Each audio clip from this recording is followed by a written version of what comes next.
Now, we have established, of course, that action cinema began in 1903, and over the course of the next few decades, there was a lot of evolution in just the overall design of film. Obviously, we had the evolution of films going from silent to talking.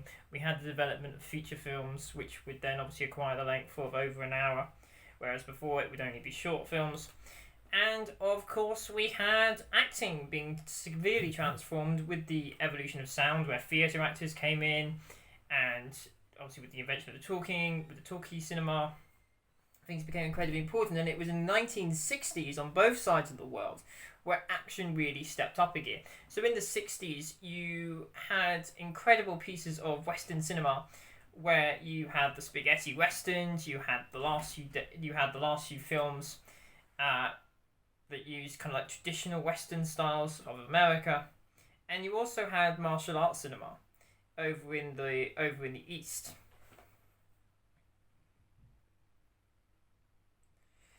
The early westerns obviously featured people hugely like John Wayne, who was the all-American hero, who had people like John Wayne, who was the all-American hero, who had the gun on his hip, protecting innocent people from the community. Most of these films were set during or just after the American Civil War, always presented the civilians as innocent people who were in need of protection, and clear outlaws or Native Americans often being the villains of these stories. This was often the story of civilization coming, but the person who was often the hero was someone who couldn't be part of civilization. Very famously in The Searchers, you have the hero who walks away from civilization from walking back outside into the great western plains.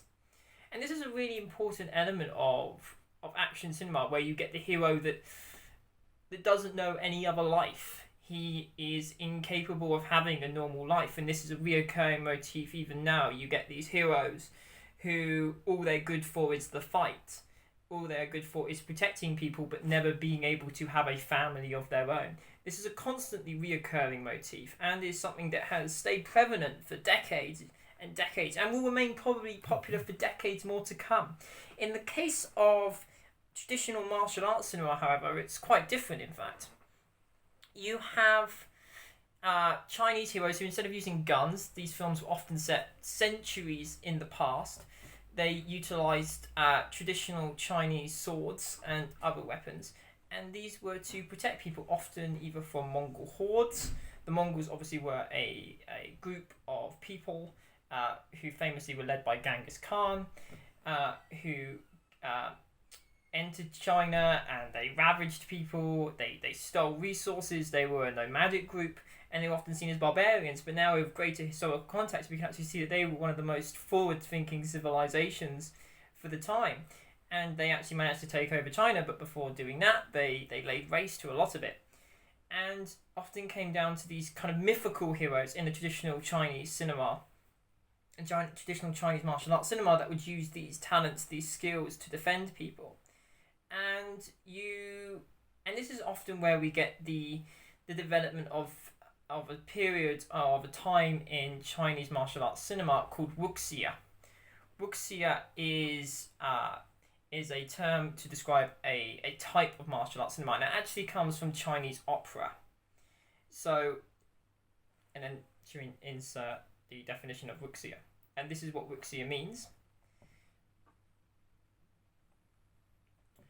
Wuxia is kind of what everyone thinks of when they think of kung fu cinema. They think of people on wires. They think of people doing incredible stunts. They think of the use of things like chi, which would then obviously go to influence the Force in Star Wars. All these things going on to create this kind of other world, this almost superhuman element to the martial arts, which is quite interesting now, because people actually think kung fu simply refers to martial art, but it actually doesn't. Up above, you'll be seeing the true definition of the term kung fu.